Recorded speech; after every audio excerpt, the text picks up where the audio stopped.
سلام، عرض ادب و احترام خدمت همه شما دوستان و همراهان من. اینجا کانال رازه و من فراز هستم. خوشحال و خرسندم از اینکه یه بار دیگه این فرصت رو دارم که با هم دیگه همسفر کلام حافظ باشیم. توی چنل راز من حافظ خوانی و انرژی خوانی انجام میدم و تمام تلاشم اینه که پیامی از دل کلام حافظ به گوشت برسونم که برات تازگی داشته باشه. چند ثانیه سکوت میکنم تا فرصت داشته باشی که نیت کنی.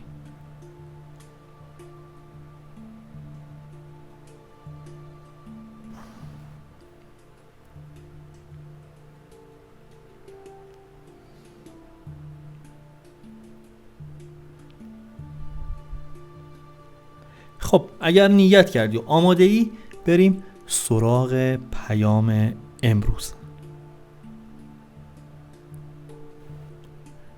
میدمد صبح و کله بست سحاب، از صبوح یا اصحاب.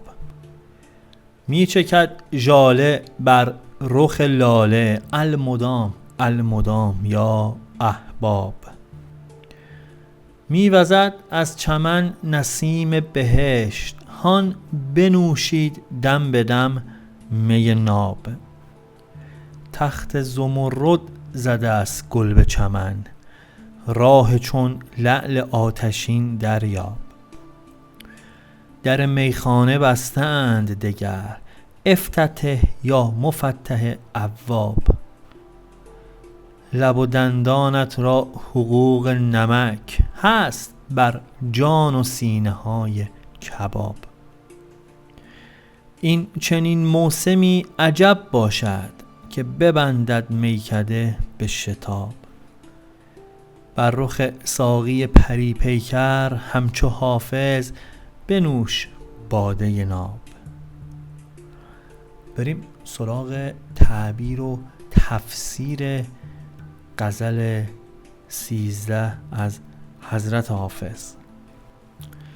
در ابتدا در مورد این غزل اینو بگم که در اوایل بهار سروده شده، زمانی که شاه شجاع به اقتضای سیاست عوام فریبانه خودش مثل پدرش در میخونه رو بسته بود و حافظ از این بابت ناراحته و همه رو به نوشیدن می تشویق میکنه و داره کنایه میزنه به شاه شجاع.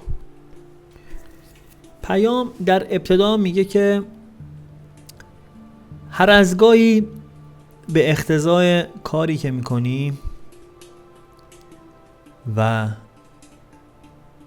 اموری که داری، بعضیا تو رو آدم خوشگذرونی میدونند.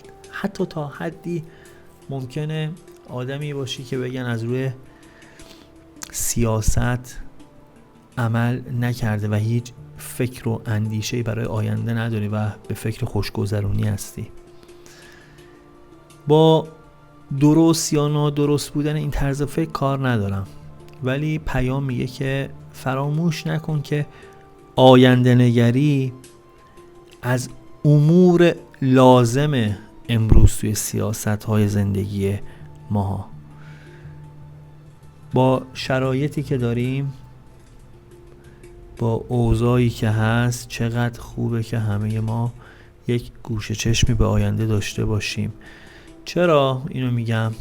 به این دلیل که خیلی از اتفاقاتی که امروز داریم رقم میزنیم، خیلی از ارتباطاتی که داریم، حتی یک موضوع خیلی ساده امروز توی زندگی ما میتونه مسیر 10 سال آینده ما رو خیلی تغییر بده.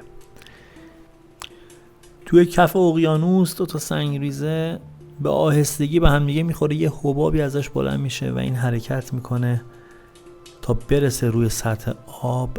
میبینی یک موج عظیمی رو رقم میزنه که حتی تو ذهن من و تو نمی گنجه. اون حرکت کوچیک کف اقیانوسی همچین چیزی رو رقم زده و این دقیقاً همون تأثیر رفتار و کارها و سخنان و کردار ما در زندگی امروز. یک رابطه کوچیک، شروع یک اشتباه، یک اتفاق یا شروع یک کار میتونه موفقیتی بزرگ و در آینده رقم بزنه. پس چقدر خوبه که امروز هوشیارانه تر رفتار و عمل کنیم.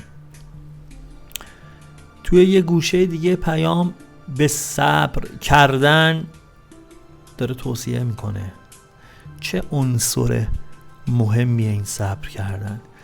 صبر کردن یعنی این که بتونی عملی و رفتاری رو انجام بدی ولی به خاطر بلوغ فکری دست نگه داری. و چقدر شیرینه دیدن این ثمره صبر کردن. خیلی بعضی موقع کار سختیه و چقدر شیرینه موقعی که این ثمره صبر کردن رو داری میبینی. اگر توی رویاهات، توی تخیلت خودتو در آینده توی یک جایگاه خوب و موفق میبینی، این رو هم بدون که برای رسیدن به اون جایگاه مسلماً یک سری از مشکلات و موانع سر راهت هست که شاید مشکل کلمه درستی نباشه، بهتره بگیم چالش. اگر قدرت مواجه شدن با این چالش ها رو داری، بدون که اون جایگاه فقط قرار نیست در تصورات تو باشه و در حقیقت هم بهش دست پیدا میکنی و بدون پشت سر هر سختی آسونی وجود داره. پیام میگه که قفلای زندگیت وقتی باز میشه که حق کسی رو پایمال نکنی، به چیزی که داری قناعت کنی و فقط در مسیر خودت و موفقیت‌های خودت قدم برداری. روزای خوبی در پیش رو داری. به زودی اتفاقات مثبتی توی زندگیت رخ میده و زندگیت رونق میگیره. بدون که به یاری خدا درای بسته به رود باز میشه. در حال حاضر صلاح نیست که بخوای کاری رو که داری عوض کنی و همه چیزو به دست شانس و تقدیر نسپار. خودت هم نقش داری. خیلی از ماها موقعی که دچار مشکل و گرفتاری میشیم نذر میکنیم و به خدا پناه میبریم، ولی همین که با لطف خدا اون مشکل حل میشه اصلا یادمون میره چه نذری داشتیم. اگر نذری داشتی از قبل تو ذهنت هست، حتما به جا بیار بدون که گشایش برات صورت میگیره. و این بود پیام امروز. ممنونم که با من همراه بودی. پوینده باشی و پایدار.